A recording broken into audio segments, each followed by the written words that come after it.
In this episode of Studio Press TV, we're going to take a look at the SEO options that are built into Genesis. So over in your Genesis menu, we're going to click on that, and then we're going to go to SEO settings.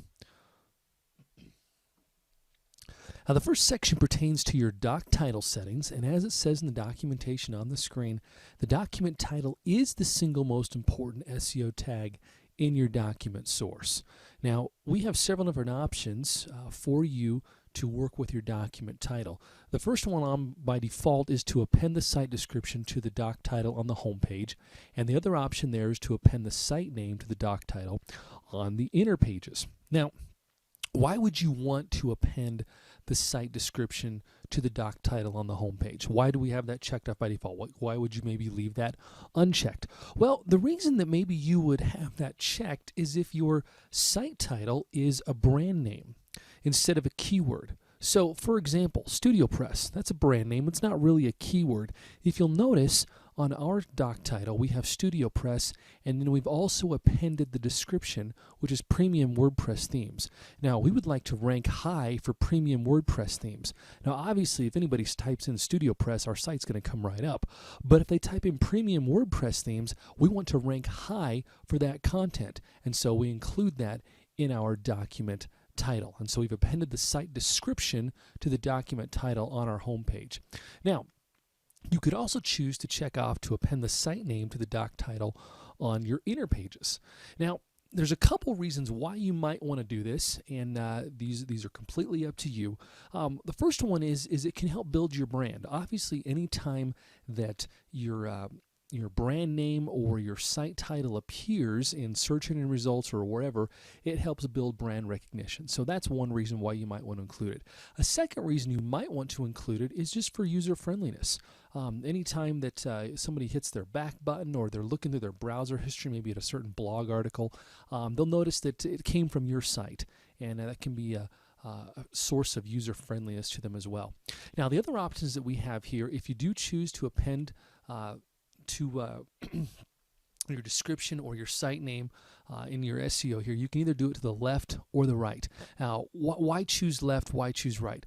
Well, by default, we have it set to be on the right. And the reason for that is because if you'll notice in Google search results, it's going to print the document title in its fullness, first of all, on the left-hand side. And if your site name comes first, what if you have a huge, long site name? Well, the problem is that the person who's looking through those search results, they're going to see your huge, long site name, and Google may truncate your document title, and they may not see that entire document title or the document title at all, and they might not even click on that result. So what we recommend that you do is that you keep that site name, if you're going to go ahead and append that, keep that on the right-hand side. Now, for some examples, you might need to keep it on the left, but that would be individual cases only.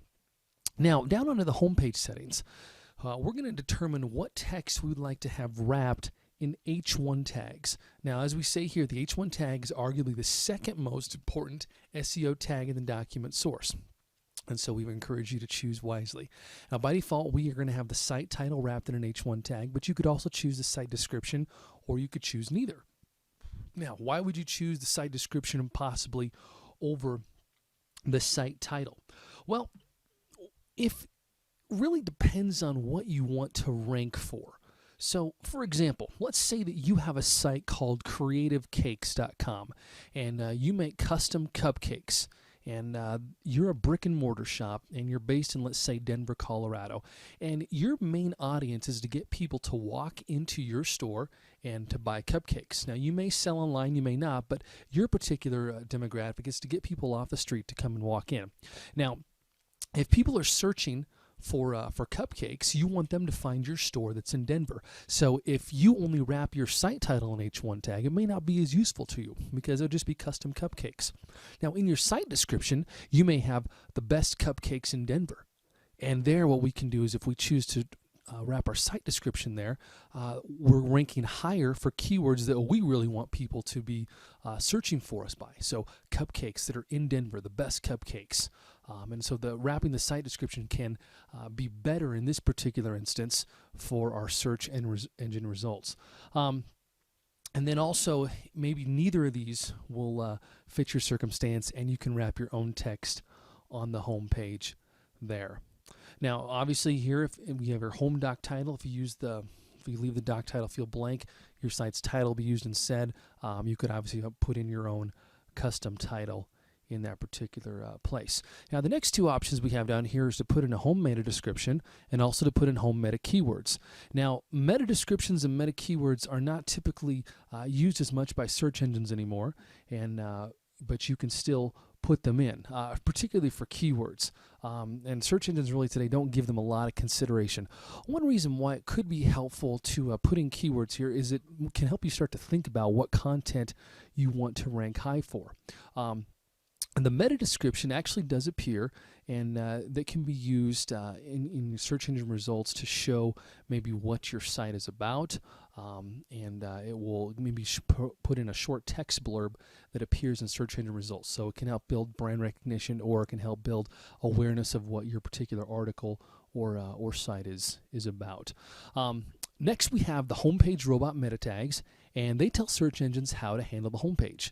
No index means to not index the page at all, and it won't appear in search results. No follow means to do not follow any links from this page, and no archive tells them not to make an archive of the page. Why would you use these, or why would you turn maybe these on and off? Well, maybe you have a site that changes on a daily basis. Maybe you're a stock quote site, or you have a photo of the day or a recipe of the day or things like that.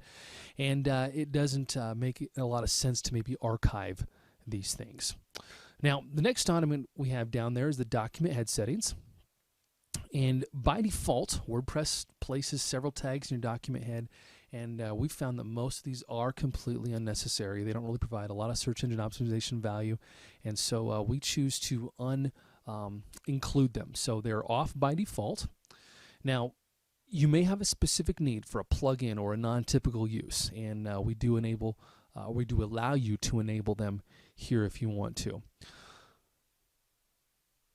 Robot meta settings, depending on your situation, okay, you can choose to archive the following pages or to allow them to be indexed by search engines, and it's going to really depend on your particular situation. We would recommend that at least one archive should be indexed, but indexing multiple archives will typically result in a duplicate content penalization, which is multiple pages with identical content. It looks manipulative to search engines. So for most sites, either the home page or the blog page, if you use the blog template in Genesis, will serve as this index. And that's why the default is not to index categories, tags, authors, dates, or searches in this particular instance here. We also have archive settings, and what this does is canonical links will point search engines to the front page of paginated content. So search engines have to choose the preferred link when there's duplicate content on pages. And what this does when it's checked off is it tells them that this is paged content and the first page starts here. And what it does is this helps avoid spreading keywords across multiple pages. Now, I do want to mention here that if you have another search engine optimization plugin installed, that it will automatically turn our options off, and so you don't need to worry about them conflicting. And if it's a well-known one, if it's not as well-known, if you're not sure, hit us up on the support forum, and we'll let you know for sure. But those are some of the Genesis search engine optimization settings that you can play with, and hopefully you'll be getting a lot of search results and a lot of traffic to your site based on what we've been able to do for you here in Genesis.